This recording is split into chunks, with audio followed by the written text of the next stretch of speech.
Hi guys, আজকে দেখাবো সম্পূর্ণভাবে ভিডিওটা তিল কেটে এবং তিল কিভাবে জাগ দিতে হয়।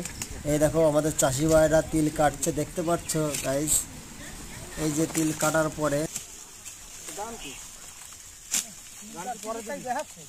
বলি বন্ধুরা, দাদা ভাই, তোমরা যারা বইয়ের কথা শুনে হাত কাটো, বান্ধবীর কথা শুনে হাত কাটো, হাত না কেটে বাবার সাথে আসো, তিল কাটো, ঠিক আছে?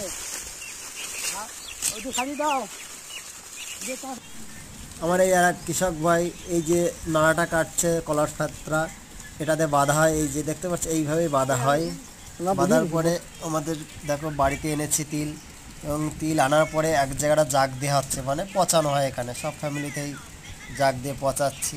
এই পচানোর পরে তিলটা রৌদ্রে দিতে হবে, দেওয়ার পর থেকেই তিলটা বের হবে, তারপরেই শুকানোর পরে তেল তৈরি হবে।